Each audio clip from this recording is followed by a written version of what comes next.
Pessoal, boa tarde. Meu nome é Heitor, estamos aqui para mais uma aula dica de Sociologia. No dia de hoje vamos tratar de um assunto, de um conceito sociológico, na verdade, que causa uma grande confusão na cabeça dos alunos pela forma como ela é tratada, como essa ideia é tratada pela mídia, como é tratada no cotidiano, certo? Vamos definir então o que é o Estado. Antes de mais nada, o Estado deve ser definido, deve ser compreendido como uma estrutura de poder que existe perante aquela determinada sociedade. Agora, o que é que compõe ou o que é que gera esse poder dentro da sociedade exercido pelo Estado? Primeiramente, o Estado deve ter autoridade sobre a população.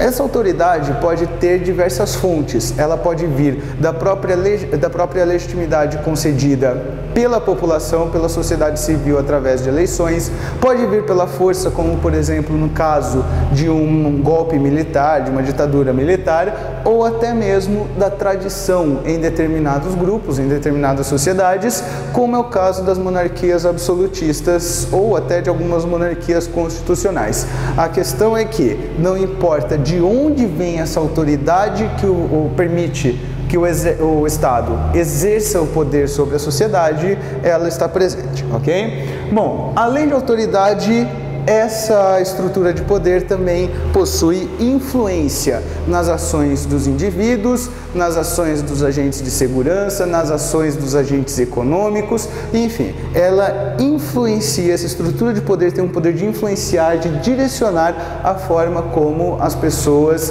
e os agentes agem em sociedade. Além, é claro, de possuir força, para que a sua autoridade seja reconhecida e a sua influência se faça presente no cotidiano, certo?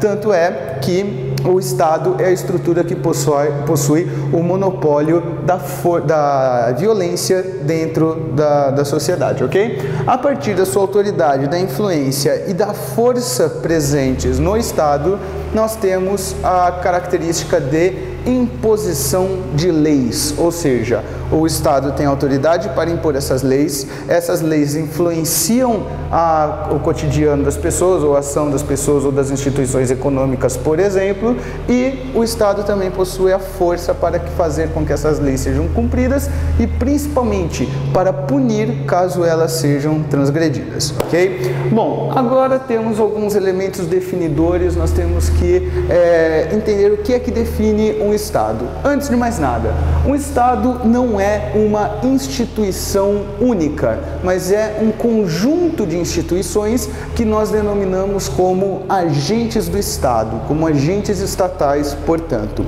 Dentre esses agentes estatais, nós podemos destacar a polícia como um agente do Estado, nós podemos destacar o INSS enquanto Seguridade Social, nós podemos destacar a vigilância sanitária, nós podemos destacar funcionários públicos, né? Qualquer tipo de instituição, de grupo que seja estatal, que seja público, exatamente, qualquer tipo de agente público faz parte desses agentes que compõem o Estado. Portanto, o Estado não é uma coisa única, mas ele é um conjunto de agentes. Bom, todo Estado tem que ter um espaço geográfico delimitado onde o seu poder, ou seja, sua autoridade, sua influência, sua força, sejam reconhecidas e legitimadas. Além de ser o órgão que tem o monopólio da instituição de leis, da criação de leis e também o monopólio do uso da violência.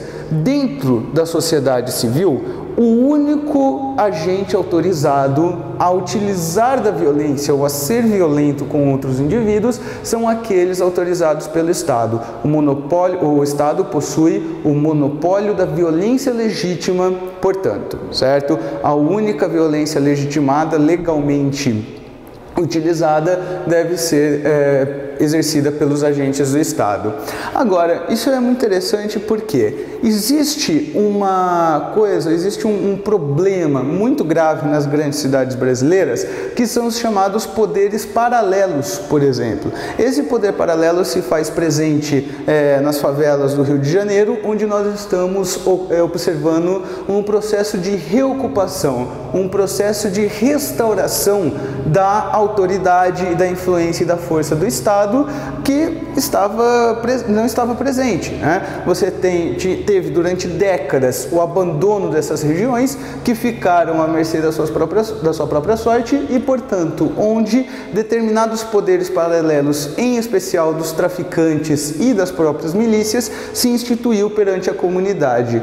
Qualquer imagem que vocês queiram ver sobre essa pacificação, né, essa chamada pacificação do Rio de Janeiro, das favelas do Rio de Janeiro principalmente, vocês podem reparar que quando termina uma operação, a polícia hasteia uma bandeira do Brasil dentro do morro. Isso significa o quê? A reocupação de um território em que a autoridade do Estado não estava presente, ou seja, o Estado passa a ser autoridade novamente naquelas regiões que estavam ocupadas por outros grupos, né, como por exemplo os traficantes e as próprias milícias.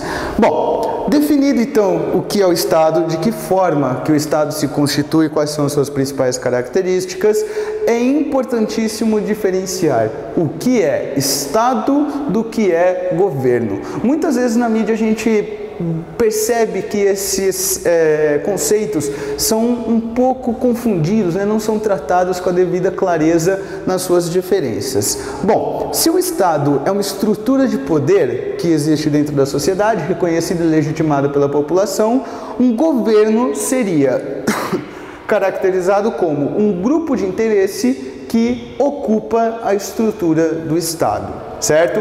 Quando você vota em um determinado partido, em uma determinada ideologia, na verdade você está dando o seu voto de confiança, ou a sua confiança, a um determinado grupo de interesse. Ou seja, cada partido defende um setor da sociedade, defende uma ideia, defende uma concepção sobre como o Estado deve agir e quando você vota nesse determinado grupo, você está dizendo que ele deve ocupar o Estado, que ele deve utilizar de todas essas suas características para implantar uma ideologia, para implantar um modelo de governo.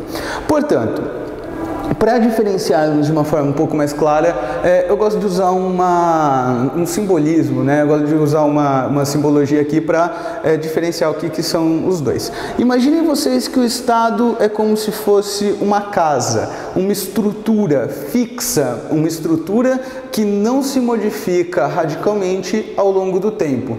Enquanto que o governo pode ser entendido como uma família que ocupa essa casa, por exemplo, né? Claro que cada família ocupar essa casa pode pintá-la de uma determinada cor, pode, enfim, fazer pequenas modificações para adaptá-la às suas necessidades e aos seus interesses, mas não vai modificar toda a sua estrutura. E se, por exemplo, imagine que a cada 4 em 4 anos essa família se mude, né, saia da casa, enquanto outra ocupe esse espaço.